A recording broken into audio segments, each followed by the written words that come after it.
நமது கலைஞர் தொலைக்காட்சியில்.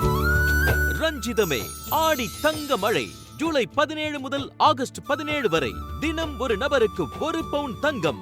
நமது கலைஞர் தொலைக்காட்சியில் காணத் தவறாதீர்கள்.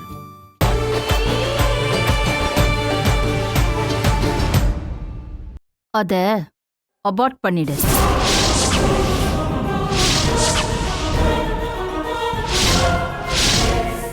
ஏய், என்ன பேசிட்டு இருக்க நீ?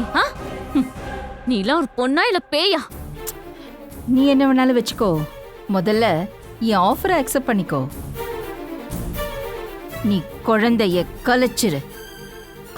கலைச்சிடுன்னு எப்படி உங்களால நாக்கு குசாம அப்படி சொல்ல முடியுது? இது ஒரு உயிர் இல்லையா? யாரோ ஒரு ஸ்வேதா, அவ புருஷனோட குழந்தை தானே. இது ஒன்னும் உன் குழந்தை இல்லல. இது என்னோடது இல்லதான். ஸ்வேதா, அவ ஹஸ்பண்ட், அவ மாமனார், மாமியார், அத்தனை பேரோட ஆசை, எதிர்பார்ப்பு, கனவு. அந்த குழந்தைக்காக அவங்க தவம் இருக்காங்க. அத போய் கொலைக்க சொல்ற? என்னடி சோஷியல் சர்வீஸா பண்ற? பணத்துக்காக தானே பண்ற. ஆனா அது எதுவானாலும் ஒரு நியாயம், ஒரு தர்மம் இருக்குல்ல. பிசினஸ்ல ரூல்ஸ் எப்பவுமே யார் அதிக விலை கொடுக்கறாங்களோ அவங்களுக்கு அந்த பொருளை விற்கணுங்கிறதானே. இது பொருள் இல்ல, உயிர்.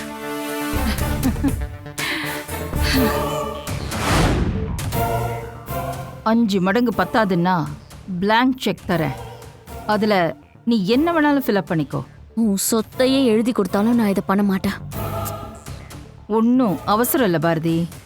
நீ பொறுமையா யோசிச்சு ஒரு 2 நாள் கழிச்சு கூட நீ சொல்லலாம். அவ்வளவுதான் உனக்கு மரியாதை. இப்ப நீயா வெளியே போறியா இல்ல போலீஸை கூப்பிடுவா? ஓன் தலையெழுத்து, நான் என்ன பண்றது?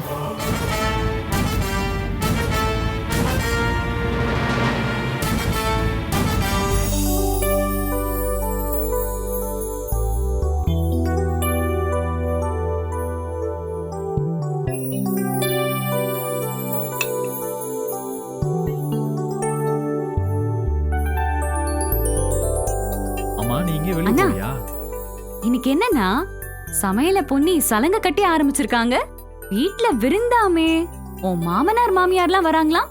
என்ன விசேஷம்னு? எனக்கு எதுவும் தெரியாது. உன் அண்ணிய வேணா கேளு. அண்ணி, உண்மையான ரீசன் சொல்லவா இல்ல பொய்யான ரீசன் சொல்லவா? ப்ளீஸ் அண்ணி, உண்மையே சொல்லுங்க. கட்டின பொண்டாட்டிய கண்டபடி திட்டிட்டு மாமியார் வீட்டுக்கு அனுப்பிட்டு அதே நாள்ல திரும்ப வர வச்சு சமாதானம் பண்ண ஒருத்தருக்கு பார்ட்டி வைக்க போறாங்க. ஸ்வேதா ப்ளீஸ், நான் அதை சண்டையாவே நினைக்கல. மனசார உங்ககிட்ட மன்னிப்பும் கேட்டுட்டேன்.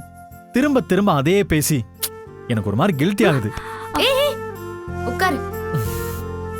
நான் சும்மா கிண்டல் பண்ணேன். நான் திரும்ப வந்ததுல இருந்து நீ என்கிட்ட நிறைய தடவை மன்னிப்பு கேட்டுட்ட. இப்போ நீ தான் என்ன மன்னிக்கணும். நான் தான் ஓவரா ரியாக்ட் பண்ணிட்டேன். சாரி. ஓஹோ, பார்ட்டி இதுக்கு தானா?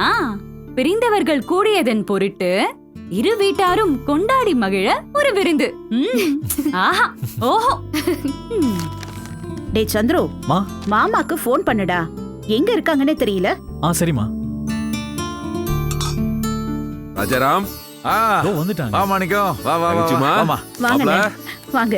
இப்பதான் பொண்ணு போன் பண்ணி எங்க இருக்கீங்கன்னு விசாரிக்க சொன்னா நீங்களே வந்துட்டீங்க. கொஞ்சம் லேட்டு தான் ராஜாராம். என்ன பண்றது, எல்லாத்தையும் பொறுத்துக்கிட்டு தானே போக வேண்டியிருக்கு.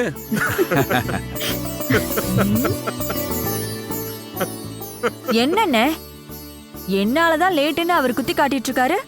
நீங்களும் அதை ஆமோதிக்கிற மாதிரி சிரிக்கிறீங்க. ஐயோ, அந்த மாதிரி உள்ளர்த்தத்தெல்லாம் சிரிக்கலமா, சும்மா சிரிச்ச.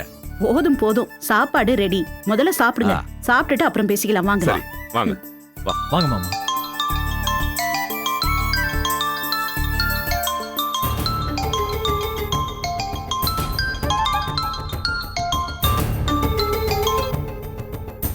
ஹலோ. ஹாய் ஸ்வேதா. நீங்க இவ்ளோ உரிமையோட பேசுறேன்னா உன்னை பத்தி நல்லா தெரிஞ்ச, உனக்கு அறிமுகமான ஆளா தானே இருக்கணும். அக்காக்கு பேர் எதுவும் இல்லையா? பேரு முக்கியமா, பேச வந்த விஷயம் முக்கியமா? அனானமஸ் கால்ல வர விஷயம் மட்டும் சரியா படுதா என்ன? வீட்ல விருந்தெல்லாம் தடபுடலா ஏற்பாடு பண்ணிருக்காங்க. ஆனா அந்த விருந்துல கலந்துக்க வேண்டிய முக்கியமான ஆளை நீ கூப்பிடவே இல்லையே.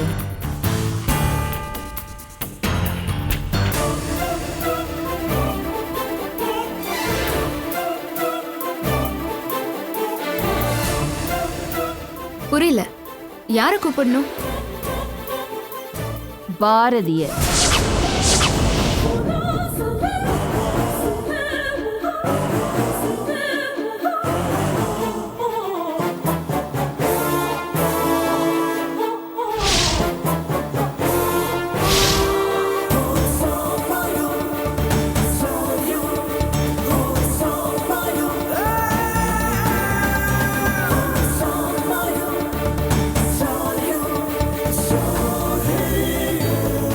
என்னம்மா, ஷாக் ஆயிட்டு தானே? இப்போ என் பேரு ஊரெல்லாம் எதுவும் தேவையில்லையே. ஏய், யார் நீ? பாரதிக்கும் உனக்கும் என்ன சம்பந்தம்? பாரதிய பத்தி உனக்கு என்ன தெரியும்? சொல்லு. சொல்றேன்.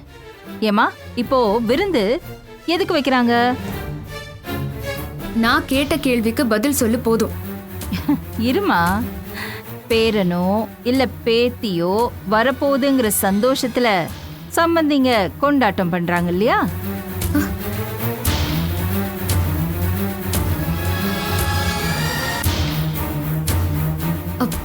இத பாரு, ப்ளீஸ் என்ன டென்ஷன் பண்ணாத. அப்போ பாரதிய கூப்பிட்டு தானம்மா விருந்து வச்சிருக்கணும். ஏன்னா உன் வயித்துல தான் குழந்தையே இல்லையே.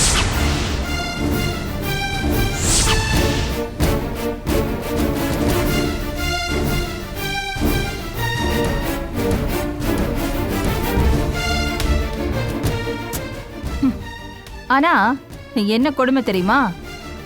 இப்போ அந்த பாரதிக்கும் அந்த குழந்தை வேண்டாமா?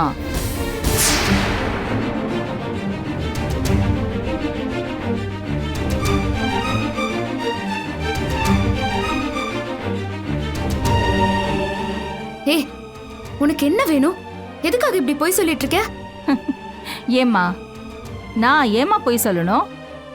அந்த குழந்தைய கலைச்சே தீருவேன்னு அவ முடிவு பண்ணிட்டு கிளம்ப போறா.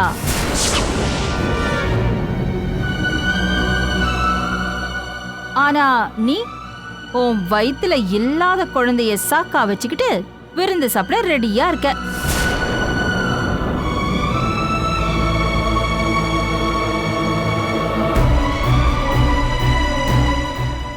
பாரதிய போய் பாக்குறதும் இல்ல அவ கலைச்சா கலைச்சிட்டு போட்டோன்னு பேசாம இருக்கிறதும் your choice. Bye. Hello,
madam, நம்ம பிளான் சக்சஸ்.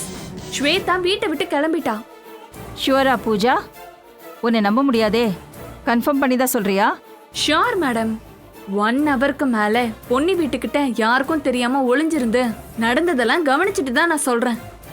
என்ன போய் இப்படி சொல்றீங்களே மேடம்? இதோ என் கண்ணு முன்னாடி தான் அவ ஆட்டோல ஏறி போறா மேடம். நான் அடிச்சு சொல்றேன், நிச்சயமா அவ பாரதி வீட்டுக்கு தான் போவா. Super, good job. இது வரைக்கும் நம்ம பிளான் படி தான் நடந்துட்டு இருக்கு. சரி, இனி நான் பாத்துக்கிறேன். நீ ஃபர்ஸ்ட் அங்கிருந்து கிளம்பு. ம் ஓகே மேடம்.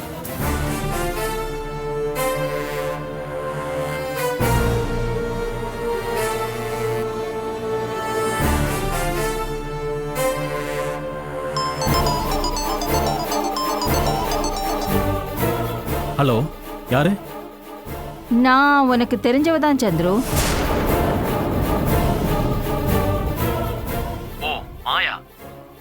நீங்க எனக்கு வேண்டியவங்களா?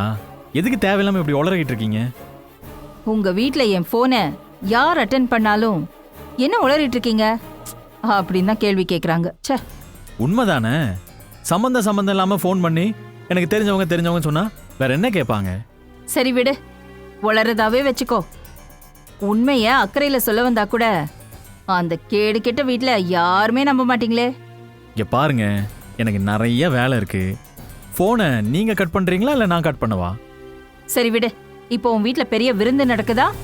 அந்த விருந்தோட மெயின் ரீசன் என்ன? பிரெக்னெண்டா இருக்கிற உன் பொண்டாட்டி ஸ்வேதாவை சந்தோஷப்படுத்தணும். அதுக்காக தானே அந்த விருந்தே. ம், ஆமா. அதுக்கு என்ன இப்போ? சரி, அப்போ அந்த விருந்துல அவசியமா ஸ்வேதா இருக்கணுமா வேண்டாமா? அவ இங்கதான் இருக்கா, உங்களுக்கு என்ன அதுல? அவ அங்க இருந்தா நான் என் பவனுக்கு ஃபோன் பண்ண போறேன். அவ இங்கதான் இருக்கா. நீங்க தான் மறுபடியும் உளறிக்கிட்டு இருக்கீங்கன்னு நினைக்கிறேன். நான் ஒண்ணு பண்றேன், நான் அவகிட்டே கொடுக்குறேன். அப்போ உங்களுக்கு எல்லாம் கிளியர் ஆகும்னு நினைக்கிறேன். போடா கண்ணா, நான் உளறேன்னு சொல்லி என் பேச்ச உதாசீனப்படுத்துறல. போய் தேடு, நல்ல வீடு முழுக்க போய் தேடு. ம் ம் லைன்லயே இருங்க. ஸ்வேதா,